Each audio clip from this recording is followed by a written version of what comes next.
Balaliq davrimni eslashni xohlamayman. Chunki balaliq davrim balalarga xos bo'lmagan kechirimchilar bilan to'lgan. Gerçi yavoylik va logiksizlik bilan to'lgan balaliq davrimni qaytarib kelish qo'limdan kelmasa-mu, ota-onamning jumladan atrofimdagi kishilarning orzu istaklarining men izlangan yashash usuli emasligidan gumonlanish tamoman qo'limdan keladi. Hayotimni oddiylashtirish uchun tirishgan siri uni murakkablashtirib oldim. O'tmishimdan zarlangan siri texmi nachar o'tmishga mubtalo bo'ldim. İnkar qilgan har bir reallik menga jin bo'lib choplashdi. Hayotlik energiyalarimdan mangulik dvigatel yasash xiyollarim barbod bo'ldi. Ardim, charchidim. Ko'zimni ochgan siri ko'rolmadim. Oxiri ko'zimni yumdim. Ko'rganim o'zim bo'lib chiqdi. O'zimning hozirdan iborat bir reallikda yashayotganimni his qildim. Kelgusidan kelgan g'am andisha, o'tmishimdan kelgan pas his to'yg'ular g'oyib bo'ldi. O'zimning tafakkuriga muddaga ega bo'lgan ijtimoiy mavjudot ekanligimni to'nib yetdim. Shunda qilib men psixologiyani tanladim. Yo'q. To'g'ri qilib aytganda psixologiya meni tanladi. Kallamdagi nurg'un chigish savollarga javob topildi. Shundaqla nurg'unlagan savollar paydo bo'ldi. Men asta-asta o'zimning kontroliga o'tishga boshladim. To'yiqsiz o'zim o'rgangan psixiki savodlarni texmi ko'p kishilar bilan o'rtoqlashishni to'g'ri topdim. Undaqda darsligimni o'zimga xayrxo'sh deyish orqali boshlayman. Ali Qurbon.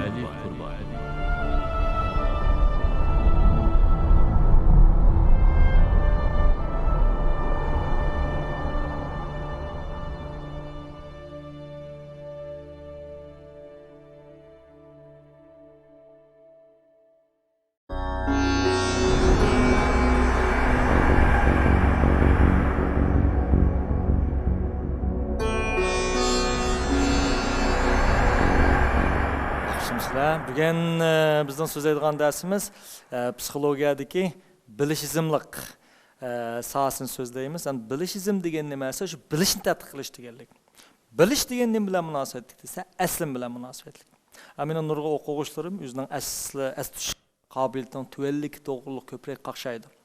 Bu albatta o'quvchilar orasida intayin umumyuzli ko'rilayotgan bir masala. Chunki bir odamning asli qobiliyatining nachar bo'lishi uning bilish iqtidorning cheklikligini keltirib chiqardi. Chunki barliq bilimlarning hammasi odatda mingning as saqlash bilan munosabatlik bo'ldi. Amaliyotda odam bir narsani unutib qolamdi degan unutib qolmaydi. Masalan, kishilarning men tizli bir narsa unutib qolaman deydigan gaplarni anglaymiz. Amaliyotda u tizli bir narsa unutib qolmaydi, balki asli emas mumkin. Yoki bo'lmasa u chunqur aslimizning ichiga kirmas mumkin. Şuna bugün qandaq qilgan vaqtda aslimini bo'lib o'rgangan narsalarni yuqori miqdorda as saqlashni o'rganamiz. Bugün men tilga oladigan psixolog Ibn Xavs deb ataladigan bir psixolog. Ibn Xavs asosiyatdan odamlarning psixikistiki as saqlash to'g'riliq tadqiq qilgan odam. Ibn Xavs bu tadqiqotni olib borgan vaqtda nurg'unlagan o'quvchilarni sinab qilib bu o'quvchilarni sinab qilish jarayonida ba'zi o'quvchilarning aslimizning yaxshi bo'lganligi, ba'zi o'quvchilarning o'rgangan narsalarni as saqlashning tuvan bo'lganligini bayqagan. Bu oxir bu tadqiqotning natijasini yig'inchoqlab o'zining Ibn Xavs agirsizlik nazariyasini o'tirib qo'ygan. Masalan, Ibn Xavsning bu agirsizlikka diqqat qilsak, biz qabul qilgan uchurlar, biz eslamoqchi bo'lgan uchurlar 100%dan 60%ga tuvallash uchun faqat 19 minut ketken. Fakat 19 minutla. Demek çoğunu sizin saklanan 100%lik esliminizden 20'nin yuqab ketiş için fakat 20 minut vaqt ketadi. 20 minutda adam yüzden es saklanan narsaning 20'ni manda açıp etganda unutib ketdi degan gap. Anda bu agirsizlik tuvallab 48 saatga borgan vaqtda bu 60 eslimining yana 20, yani 30'i yuqab ketgan. Demek çoğunda yana bir 20 48 saatdan keyin 2 kundagi yo'qolib ketgan. Anaki bu aslimlar uchsa bag'an suvatlab 7 kun bo'lgan vaqtda bu aslimning yana 20 ming yo'qolib ketganini his qilgan. Bunda ochib aytgan vaqtda Ibn Xavsning bu agirsizligidan biz nima ko'lay olamiz deganda, har qanday bir uchur odamga kirgan vaqtda 20 minut bir qatam, 48 minut bir qitim, 7 kunda bir qitim yerimden yuqab ketganligi. 7 kundan keyin odatda o'zining aslamlarning faqat 20% lam esida qolganligi yakunlangan. Shunga men bu xil nazariyadan nimani yakınlab chiqdim degan vaqtda ma'lum bir o'g'inish qonunini yakınlab chiqdim. Ya'ni bu o'g'inish qonunining ismi 2048-7. Bu yerga 20 degan minutga vakillik qildi, 48 deganimiz soatga vakillik qildi, 7 deganimiz kunga vakillik qildi. Unda biz bo'lsa bir a'lo o'quvchi yoki bo'lmasa bir o'g'inishda yaxshi o'quvchi qandoq bo'lib yaxshi o'qib qolgan.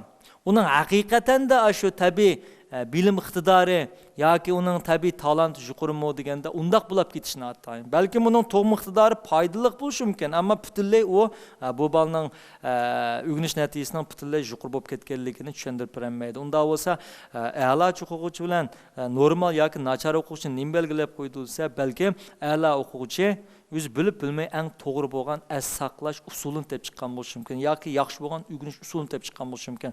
Unda bo'lsa biz Ibn Xavusning agirsizligidan mundaq bir o'g'inish usulini yakunlab chiqa olamiz. Ya'ni bu o'g'inish usulining ismi 20da 48 7 degan bir xil sxema. Ya'ni buning demakchi o'g'inimiz siz ma'lum narsani o'rgandingiz.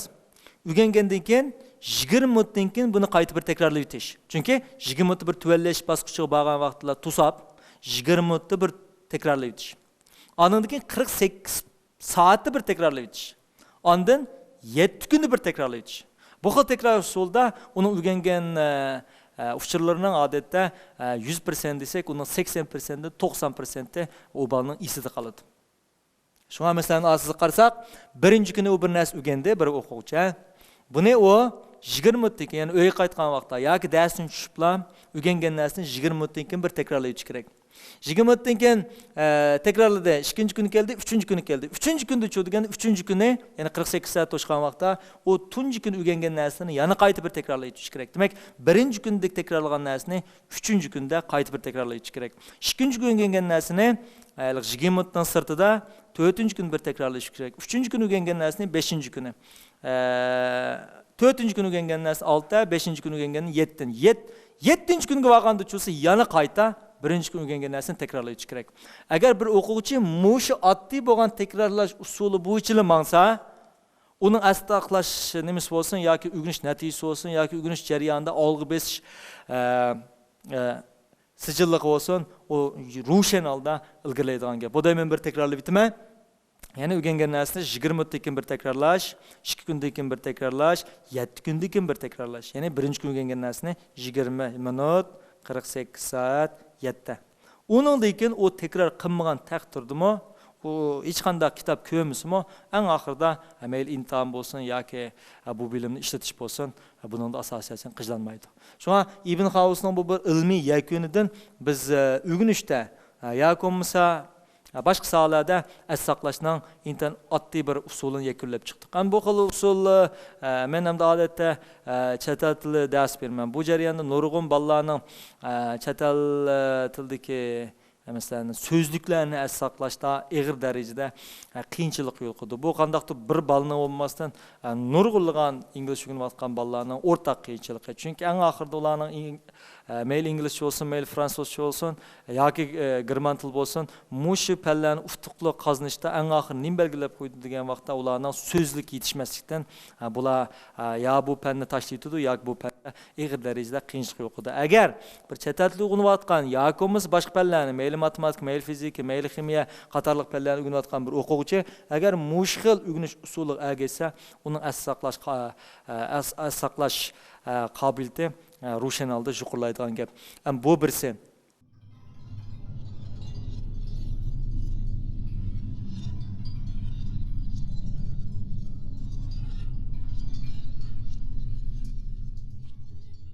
Endi men yana bir xil o'rganish usulini o'tirib qo'yman. Agar bir tirishib o'zining o'rganishdan natija chiqarmoqchi bo'lgan bola mushuk usulni birlashtirsa, men shundoq shaxsan kapolatlik qilib beramanki, bu bolaning mayli darsda bo'lsin, mayli kelajakda bo'lsin, mayli xizmatda bo'lsin, olg'i besish tezligiga zo'r darajada yordam berdi. Unda bo'lsa ikkinchi xil usul nima deganda, ikkinchi usul masalan,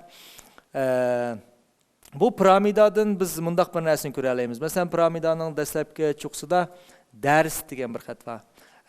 Ondan bu 5%. Bu nima degan gap desa, bir o'quvchi dars anglagan vaqtda darsdan faqat qancha % o'zlashtira oladi, qancha % shuni yozdi qoldi deganda faqat 5% yozdi qoldi. Mana shu nurg'un o'quvchilarning hozir salqirayotgan bir nuqtasi. Nurg'un bolalar darsni masalan tushungan bo'ladi. Haqiqatan tushundi. Ammo bu tushunish qanday haqiqiy tushunish bo'lmasdan hissiy tushunish bo'ldi. Shu vaqtda tushunadi uni. O'qituvchimi buning oldinib qoladi. Ya'ni o'quvchilarim buni tushundi deb o'ylaydi. Amaliyotda bu o'quvchi haqiqatan tushundimi? Unda olmaydi. Amaliyotda bu o'quvchi tushungandek his qildi xolos. Yo'q tushungan bo'lib oldi. Amaliyotda bu darsning qancha % yozdi qoldi degan aram 5% yozdi qoldi. Unda esa bu darsni qanday qilgan to'liq o'zlashtirgan bo'ldi. Ikkinchi peshta qaraylik. Ikkinchi peshta o'qish. Ya'ni kitob o'qish orqali. Unda bir odam kitob o'qish orqali shu kitobdagi bilimlarni qancha % o'zlashtira oladi? Amaliyot faqat 10% o'zlashtira oladi. U balki umum ideyani tushunish mumkin. Yo'q tushungandek his qilish mumkin. Yo'q tushungan bo'lib olish mumkin. Ammo biz ilmiy tekshirsak, bir kitobni o'qigan vaqtda uning faqat 10% lam u odamga, kitob o'quvchiga yuqadigan gap. Unda 3-peshta. 3-peshta 20%lik asaqlash yoki 20%lik o'rganishga vakillik qildi. U bo'lsa ko'rish va anglash. Bir narsani mayli ekranda ko'rsin yoki anglasin, bu xil usul orqali o'rganishning o'zi 20%lik asqatadi. Unda 3-peshta bo'lsa 30%. 30% chu deganda o'rgangan narsani boshqalarga ko'z beqish. Nima o'rgangan bo'lsa, uni birsa ko'z beqish. Bu orqali biz faqat 30% egallay olamiz. Ana keyin 50%. U o'rgangan narsani agar boshqalar bilan munozirlashsa, boshqalar bilan deyishib, shu to'g'ri savollarni chiqarishib, o'zaro munozirlashgan bo'lsa, unda buni o'rgangan bilimi qancha % o'zishidi degan vaqtda 50% o'zishidi. Uning ostida 75% amaliyotda mashq qilib beqish. Masalan, bir hikoya aytib bersam, bir maxsus suv uchun tadqiq qilgan bir odam bor ekan. Bu shu suv uchun tadqiq qilib, aspirantlik o'qib, aspirantlikdan doktorlik o'qib, doktorlikdan doktorashda o'qib ketibdi. Eng oxirida bu nurg'un narsani o'rgangachga so'zish to'g'riliq. Eriq o'z tangda so'zib jumabdi, chunki nihoyat yuqori bilganlik uchun. Oxir bu biraqla dengizni so'zay deb dengizga suv uzish uchun dengizga o'zini aytibdi, hayotidan ayrilibdi. Demak, buni nimani bildiryapmiz desa, u haqash nazariy bilgan bilan u hargiz uning butunlay dengiz suv uzishiga tenglanmaydi. U avval eriqdan cho'ngroq ko'ldan daryodan dengizga kengayadi. U biroq unda qilmagan, u bir umrida suzib boqmagan. Suzib boqmayla, faqat suzishni tadqiq qilgan. Eng oxiri cho'sa dengizga kirgan vaqtda u suzish u yoqtusin hayotini qurqagan. Shu nurg'un bilimlarning amaliyotda bizda nazariy asosda bilinishi uni xato tuyg'uga bir bo'lsa uni o'ziga matdan ziyod ishongan qilib yetadi. Albatta bu matdan ziyod ishonganlik uchun ishlarning nurg'ulgan tafsiloti sal qaraydigan chiqadi. Ishlarning tafsiloti sal qaragan vaqtda albatta bu ishdan ufq qozonmaydigan chiqadi. Yakomuz nima chiqadi bo'lsa, oldirab bir ishni qilolmaydigan bo'lib qoldi. Nima qilsa, mukammallikni qo'g'lashganlik uchun. Shuni qanday qadam muvaffaq qazindi desa, har qanday o'rgangan narsani tajriba qilib boqadi. Unda o'rganmay turib, tajriba orqali muvaffaq qazangan bo'lamdi degan unda olmaydi. Bunda qadamni qaram keldi. Chunki bularda nazariy bilim bo'lmaganligi uchun bularning taraqqiyoti ma'lum nuqtaga to'sildi. Masalan, ba'zi odamlarning hech qanday o'qimay turib boy bo'lganini bilamiz. Ammo buning boy bo'lgandagi haqiqiy muvaffaqiyati cheksizlik intilalamni intilanmaydi. U ma'lum bir nuqtada chuqum to'xtab qoldi. Yakomuz u boshqa bir tafakkurga o'tolmaydi degan gap.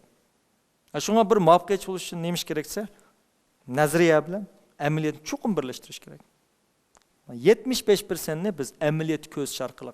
Yakomsa nurg'a odam kichik vaqtida velosipedni yurib boqadi.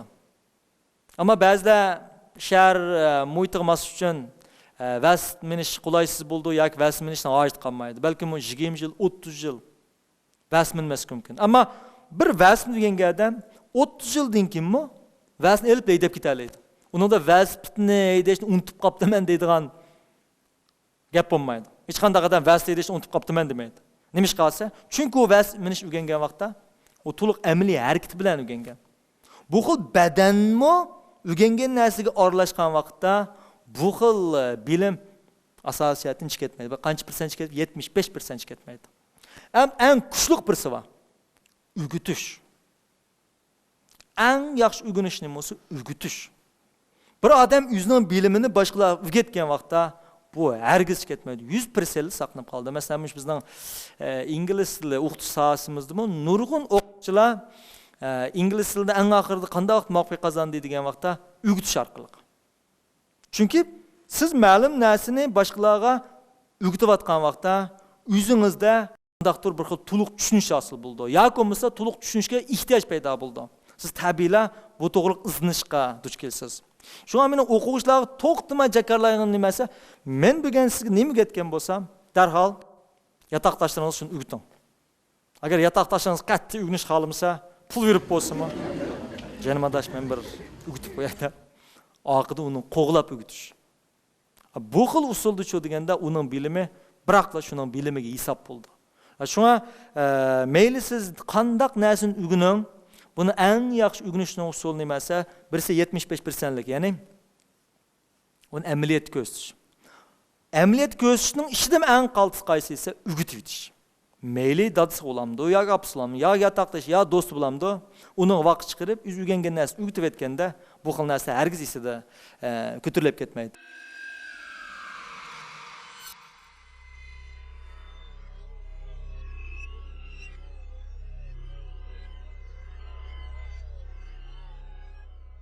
Onun da munazara gruppasi. Biroq nurg'u o'quvchilarning qo'llig'i nimasi? Ustilik kuchi. Dars anglaydi, o'qiydi, anglaydi. Bu xil ahvol ostida bek ko'p bo'lib ketganda qancha qildi? 20%. Faqat 20%lik o'z ishida. Bunda vaqtda bunda bolalarda olg'i besish tuyg'usi bo'lmaydi. Olg'i besish tuyg'usi bo'lmagan vaqtda odamlar nurg'un narsalardan zerikadi. Nimishqa ba'zi bolalar darsda chekinib ketadi, chekinganlar chekinayverdi, bilganlar nimishqa bilaverdi deganda, chunki bir odamning ma'lum narsani tushunmasligi uning bearamlik tuyg'u paydo qildi. Odam badani tug'ilishdan boshlab, mayli ro'yatda bo'lsin, mayli badanda bo'lsin, biz bearamlikdan qochamiz. Masalan, birisi bizning qo'limiz chim desa, biz undan tortib olamiz. Mingimizmi ma'lum bir bearam tuyg'uni his qilgan vaqtda bu xil bearamlik tuyg'udan qochadi. Unda esa bir bola dars bilmadi. Buni dars bilmasligining o'zila bearam tuyg'u paydo qildi. Yoki bo'lmasa o'qituvchisi uni ayblish mumkin, yoki do'stlari uni mazoq qilish mumkin. Demak, bu bearamlik tuyg'udan qanday qutulish kerak? Balkim dars tashish mumkin, yoki eng oxirida balkim maktabdan chekinish mumkin. Chunki hech kimning bearamlik tuyg'u ishi kirib olg'isi kelmaydi. Yoki bo'lmasa o'zini ma'lum bir sohaga yoki kompyuterga, yoki bo'lmasa to'pqa, yoki tantarbiyaga beg'ishlash orqali oyatda tatgan ziyonlarni, ro'y ziyonlarini boshqa soha orqali to'liqlab mangadi. Tabiiyki bunday ahvolda uning bilishga nisbatan, o'rganish nisbatan hech qanday qizg'inlik qolmaydigan gap. Shu nurg'un bolalarning maktab berish xusham yo'q deganning o'zi nima degan vaqtda amaliyotda men ma'lum narsani bilanmadim demoqchi. Yoki bo'lmasa ba'zilarning buni o'rganib nima qiladi hech qanday foydasi yo'q deyish mumkin. Biroq bu meni tushuntiryapti, u balkim ash narsani bilanmagan bo'lishi mumkin. Shuni bilanmaslik nimani keltirib chiqardi-sa, qiziqishni nolga aylantirib yetadi. Qiziqishni nolga aylangan vaqtda bu odamda hech qanday bir ishtirish kuchi bo'lmaydi. Ba'zi ota-onalar o'zining bolalarini masalan, o'rganish qizg'inligini qo'zg'amay turib, to'xtamay olg'a ishtirib yetadi. Bunday olg'a ishtirgan sari odam bu o'quvchining nima paydo bo'ldi-sa, uningdan bezorlik paydo bo'ldi. Zo'mzo holatda. Masalan, bir mashinani biz qo'yib qo'ysak, bu mashinani biz ishchini ochiqchilab o'taldimay, oqidan 5-6miz ishtirsak, mang'idi. Tizmangmaydi. Ham uzun mangmaydi. Nima ish qilsa, ishtirgich yerib ketadi. Demak, bunday vaqtda ota-ona cho'qim ordu degan gap. Bu xil mashina asli mashinaning funksiyasiga ishtirish emas. Balki u ishidan o'talgan vaqtda u balkim boshqa odamlarni so'rab mang'alaydi degan gap. Shunga bir o'quvchini haqiqiy bir balani haqiqiy o'rganish qiziqtirish uchun uningdagi ichki qiziqishni qo'zg'ash kerak. Ichki qiziqishni qo'zg'ash uchun nima qilish kerak deganda, u o'zi qiziqayotgan narsaga bilish kerak. Chunki bilishning o'zi rohat tuyg'u paydo qildi. Chunki siz ma'lum narsani bilgan vaqtda tabiiy yaxshi tuyg'u paydo bo'ldi. Hech bo'lmaganda kishilar sizni yaxshi ko'rdi, kishilar sizni maqtaydi. Buning hammasi odamning yaxshi tuyg'usi. Badan xuddi rohat izlagandek, odam mingisimi rohat izlaydi. Bu xil rohatlik nimani keltirib chiqardi bo'lsa, aslida qilayotgan ishning texmo ko'payishni keltirib chiqardi. Biz buni keyingi shartlashni o'rganamiz. Ya'ni odam ma'lum narsani huzur topganda bu ishni qilishning qitim soni yuqorilab bordi. Şuna ballarning o'rganishini qizg'inligini qo'zg'ash uchun birinchi qator nima qilish kerak deganda, bular o'zi tushunayotgan narsani bilish kerak. Buni bilish uchun qanday qilish kerak deganda, men bu yerdan piramida shaklini ko'rsatib qo'ydim. Mushning ichidagi eng ostidagi 3ni chuqur ishlatish kerak. Bunga ba'zi o'qituvchilarni diqqat qilish kerak. Umuman bir o'qituvchi, bir loyiq o'qituvchi hargiz dars o'tish bilan yoki ballar topshiriq berishdan cheklanib qolsa olmaydi. U uchun ballarni munozirga o'rlashtirish kerak. Nemishqa ballar, masalan biz kichik vaqtimizda tantarbiya darsiga bordik. Tantarbiya darsi olsam qo'shib ketdik. Nemishqa biz tantarbiya darsini yaxshi ko'ramiz? Biz o'ylab baqsaq bo'ldi. Tantarbiya darsining alaylik nimasi, u qilayotganishqa o'zi shug'ullandi. Mayli to'p o'ynasin, mayli sektirsin, mayli tushun topasin, uningga bala o'zi qatnashgan aktiv bo'lgan o'rganish usuli. Shunga har qanday bala buning qatnashib oldi. Ammo dars shu deganda dars asosiyatdan balla o'tirdi, o'qitish so'zlaydi. Bu bir passiv o'rganish usuli amaliyotda. Shunga bir nodir o'qitish qanday qilish kerak degan vaqtda o'zining o'rgatgan bilimlarini bolalarga o'zaro munozir serish kerak. Bo'lsa, bala yana bir balaga o'rgatish kerak. Ben ma'qul aktiv holatda tarbiyalaganda bolalar bundaq darsga o'zidan qiziqib qoldi. Mesela munozirlashgan vaqtda. Chunki u tunji qatim o'zining idisini mayli xato bo'lsin, mayli to'g'ri bo'lsin, u idis o'tirib qo'ya olgan vaqtda bundaq narsalarga tizla kirish ketadi. Nima ish qiladigan vaqt men bayat degandek, uningda rohat tuyg'u paydo bo'ldi. Shunga har qanday ota-ona yoki har qanday o'quvchi, har qanday o'qituvchi ma'lum bir bolaning yoki ma'lum bir o'quvchining qiziqishini qo'zg'ayman deyotgan, uning uchun bildirish kerak. Bilish bo'lmaydi ekan, qiziqish bo'lmaydi. En ahırda meni agahlandırıp koyduğum nimasi İbn Xavsen mundaq bir nadir gapni qilgan. Ya'ni bilimning originali muhim degan. Bilimning originali muhim degan nimasi, siz mayli qandaq narsani o'rganing, uni chuqum tunji qatim to'g'risini o'rganmasangiz, uni keyin o'zgartirib olmaydi. Masalan, bir bola nimaga o'xshaydi degan vaqtda bulutga o'xshaydi. Bu bulutni biz loy suv uchilab qo'ysak, oldik. Bu loy suvni suzuk suv uchilsak, o darhol süzülmeydi. Onu qanday qilish kerak deganda qayta suzuk suv uchilab, onu qayta siqqandan keyin ondan suzuklaşadi. Ammo bu bulutni tunji qatim suzuk suv uchilsaqchi bo'lsa, biroq suzuk suv chiqadigan gap. Shunga kichiklar bolalarning o'quvchilarga o'rgatgan vaqtda, ba'zi bilimlarni to'g'ri o'rgatmagan vaqtda bir xato o'tib qo'ysa, buni juymoq bas mushkul ish. Masalan, ba'zi biz bundaq ahvollarga uchraymiz. Ma'lumotdan xato to'lab qo'yamiz. Masalan, Ahmet isimlik bir balını biz Ekrem deb to'lab qoldik tunji qatim. Keyin uning ismining Ekrem emas, Ahmet kelgan bilib tursaqmi, bizning og'zimizni Ekrem deb to'lab solamiz. Hatto bir umr Ekrem, voy Ahmet, Ekrem, voy Ahmet, Ekrem, voy Ahmet. Nima ish qolsa, tunji qatim xato o'rganib olganda uni tuzatmak bek mushkul hisoblandi. Masalan, bir bola 2 kun qo'z 5 deb o'tib qo'ygan bo'lsa, bu keyin cho'ng bo'ldi. Oliy maktabga o'tgandimi, 2 kun qo'zsa 5 deb o'tib turib, voy 4 deyish mumkin. Demek har qanday bilimning original muhim. Bu mening sizlarga bugunlik dars so'zlaydiganim. Undan so'ng bugungi dars to'g'riliq so'raydigan savollaringiz bo'lsa, so'zsan bo'ldi.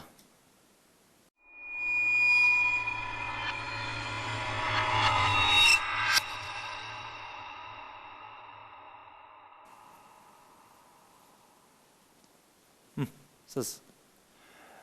Assalomu alaykum, Ali ma'lum yaxshimisiz? Bugungi mushu darsingiz bak yaxshi bo'ldi deb qaradim. Men nurg'un narsani his qilib oldim. Endi anglasam, men bak boshqalarni angladim, men bak havas qildim. Mushu bo'libmi sizniki, mushu 9 oy ichida mushu ingliz tilidan, yana TOEFLdan qanday muvaffaqiyatga o'tib ketgansiz. Yana boshqa mushu chet el tilidan ingliz tili, fransuz tili, mushu german tili qatorliqlarni bildikansiz. Endi sizniki mushu tillarni mushunda tez suratda o'rganishingizda menimcha men bak qiziqdim shu nuqtaga. Sizni bir alaylik bormi, qanday yo'q bo'lsa bir usul bormi mushun bir bizga deb bergan bo'lsangiz. Bu savolga men bek jiq uchrayman. Endi yana bir alaylikim chiqib qopti. Men shu oliy maktab intamizda qistirib o'tib ketishim kerak. Men shu Xinjiang bo'yicha alivlar olib o'tgan. Bu vaqtda bizning qo'shnilarimiz bütün bizning jurt masalan hayron qolgan. Nima ish hayron qoldi desa, chunki mening oilamni olib aytgan vaqtda men tinch o'rganish sharoiti bek yaxshi emas edi. Masalan, ota-onamning munosabati taz yaxshi bo'lmag'achqa, ularning men ko'ngil bo'lish holati mening boshqa do'stlarim qaraganda yaxshi emas. Unda olsa bu bala qandaq qilib bundaqqa Ali mektep imtihanidan elvel avlab ötep kaldı. Bu nurga adamlarının kallısından ötmegendir. Sualla kaldı. Keyin men müzemne yaxşı bir talantlık okşayım dep meni verdim. Keyin til ögendim. Til ögengen vaqtda bu vaqtda kişiler men Ali mektepten yaxşı numara algan vaqtda kişiler bunun tabii penge talantı var dep bunu maqul düşendiydi. Men mo şunda talantım var okşaydı dep düşünüp ketiverdim. Keyin Ali mektep çıktım. Ali mektep çıkan vaqtda chet el tili ögüniş qizg'inligining nihoyat kuchliligini bildim. Andan men Ali mektep çıkan vaqt mundaq qizqirarlik ahvol bo'ldi. Ya'ni bir bala ingliz tilini 6 yil, 7 yil ögünüp andan TOEFL emas, uningdan tuvan bo'lgan 4-darajalik imtihondan aran o'tdi ekan. Men kelgan vaqt. Yani bu yerda mening bir kallamda o'tmadi. Bu bir tilni qanday qilib 6-7 yil o'gindi. Bu arzimaydigan ish deb qo'ydim. Chunki bir odam 6-7 yil bir til o'rgansa, uning bu til orqali boshqa bir bilimlarni o'rganish uchun yana nurg'un vaqt ketadi. Bu hargizmi mening kallamda o'tmadi. Shu vaqtda men bir do'stimga men shu tilni tiz o'rganganligim to'g'risida dedim. Ammo do'stim ayni vaqtda bundaq texi bir yil, men bir yil deb o'tirib qo'ygan.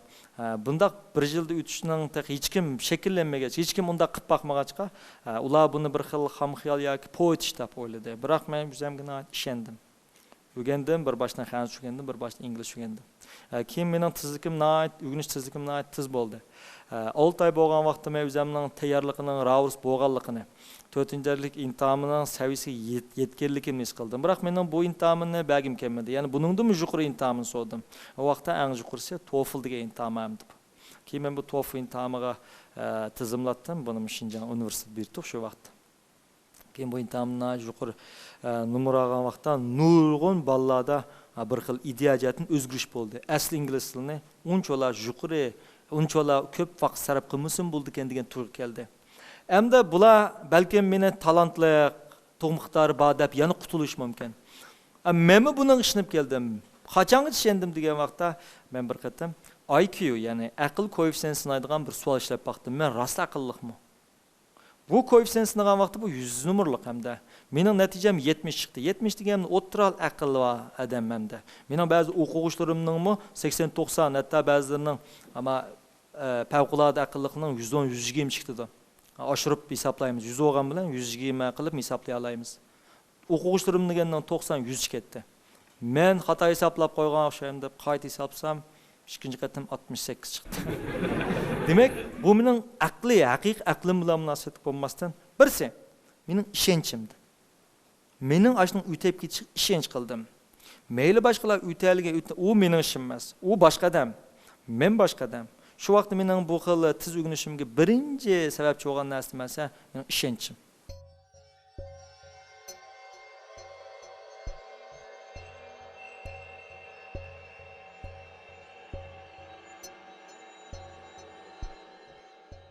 Chuqum qilan, nemish qilanmayman, chuqum qilam. Chunki burungi zamonda qushqash tili, hayvon tilini tushundigan odamlar paydo bo'lgan. Uni o'rnida bir odamning tilini tushunish menimcha unchalar qiyin emas deb o'yladim. Mush tariqada o'rganish orqali oxir o'tdim. Demak, bu yerda men nim demoqchi esa, bir odam hargizmi ma'lum narsa talantli, ma'lum narsa talantsiz bo'lib qoldigan ish mavjud bo'lmaydi. Talantli bo'lsa, butun talantli odamning badinda hamma inson bo'ldi. Masalan, bir buvoqning ichida bir buvoq misol olsak, uning ichida injenermi bor. Uning ichida millionermi bor. Uning ichida o'qituvchim bor. Uning ichida tumuchim bor. Uning ichida o'g'rimi bor, qotilmi bor.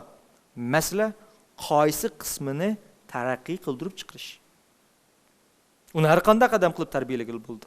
Bu yerga masala qandaqdir uning suyuq shakldagi aqli bo'lmasdan kristal aql degan nima esa, uning o'ziga bo'lgan ishonchi, tajribasimiz kristal aql deb qaraymiz.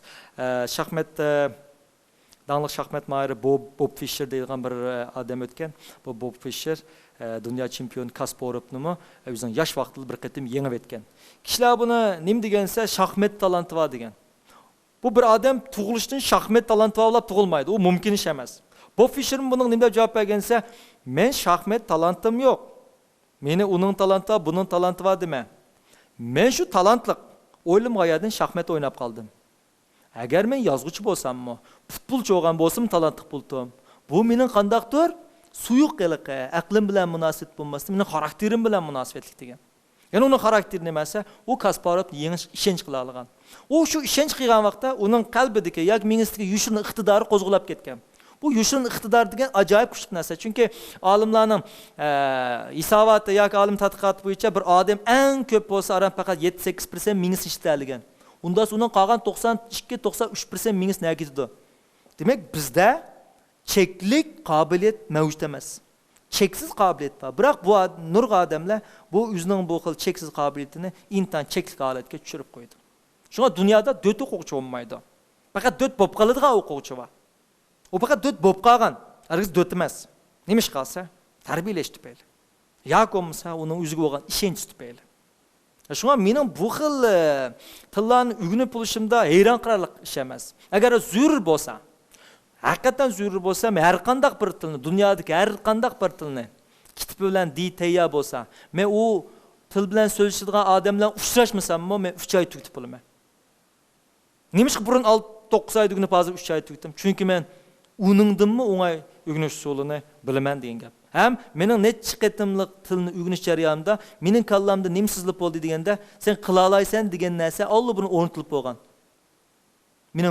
Mening qila olishimga 3 oy tugtalishimga ishindi.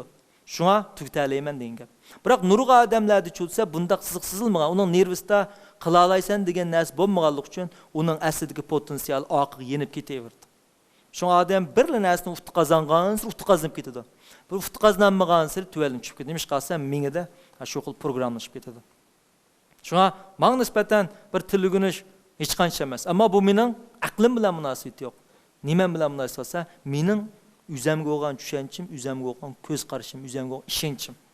Shu mening yosh o'smirlardan, sizlardan o'quvchilardan talab qildig'im nima desa, dunyoda 4 odam yo'q. Faqat 4 bo'lib qoldiq odam bor. Bu 4 bo'lib qoldiq odam nima sababli 4 bo'lib qolsa, o'zining tuyg'usi yoki o'zining o'ziga bo'lgan tushunchi tufayli deb bo'lib qoldi. Siz. Assalomu alaykum muallim. Ba'zida maktablarda o'rganishlarda o'quvchilarningki o'zini amin asli qobiliyatini tuvan va o'rganishga tirishsam yana oldi kiramayman degan ko'z qarashlar bor. Siz bu qarashga qanday qaraysiz? Men boyatin deb o'tib ketdim. Nurg'a o'quvchilarning asli qobiliyatim nachar deyishning o'zi o'ziga bearam tuyg'uni yo'q qilib o'tish uchun. Ya'ni har qanday odam men bilanmadim deyish xohlamaydi. Ammo o bilanmadi. Buni qanday usulda bu bearamlik tuyg'udan qutuladi? U asli qobiliyatim tuvan desa, u yaxshi his qiladi. Ya'ni masalan siz men qalva deganning o'rniga mening qulqim gaz desangiz, bu bir qadar sizga besimni sal tuvaltadi. Nima qilsa, gazliq kishilar qabul qila oladigan, sizga balki istash qiladigan bir xil tushuntirish. Ama siz men bilmeymen desangiz, bu o'zingizga bir xil bearam ish qiladi. Shunday o'quvchilarning asli qobiliyatim tuvan deyishning o'zi mushkul bearamlikdan qutulish uchun aql ifodalash. Biz buni psixoanalizm so'zidik, ya'ni aqlni muvofiqlashtirib tushuntirish yoki rad qilib turiverish, inkor qilib turiverish, ya'ni o'zining pokitini inkor qilib, kishilar qabul qila oladigan usulni tushuntirish. Masalan, bir dada kayfiyatni nacharlash bir balni urib qo'ygan bo'lsa, bolasini. U hargizmi uyg'um kelib udim demaydi. U nima deb tushunish mumkinsa, balamning kelgusi uchun uning yaxshi bo'lsin dedim deydi. Demak, bu balalarningmi asli qobiliyatim nachar degani amaliyotda o'ziga aql, reallikni yushirish orqali ma'qul usulga kirib olmoqchi. Yoki bo'lmasa nachar balalarning ko'p uxlaydigini bilamiz. Chunki uxlab qoldim, shuni bilmadim deyish bu bir qadar ularga nisbatan yaxshi tuyg'uni bildirdi. Chunki uxlab qolsa, albatta u chaqda ayıplash yoki asosliqqa bana nimaga yetkilib ketadi bo'lsa, uning ana tirishmasligiga emas, uxlab qolganiga yetkilib ketadi. Yoki uning bilmasligiga emas, uxlab qolganiga yetkilib ketadigan gap. Yoki o'z maktab tilida chiqsa, men maktabda o'qimagan deb qutula olish mumkin. U chaqda bu o'ziga bearamlikni yo'qota oladi. Shu psixologiyada bir narsa bor, badan xuddi bearamlikdan qochgandek adamning ro'yitimi doim bearamlikdan o'zini oqichib, uni boshqa bir usullar orqali tanishadi. Biz buni keyingi darslarda ham tafsil so'zlaymiz. Bo'ldi, unda bugungi darsimiz shu bo'lsin. Rahmat.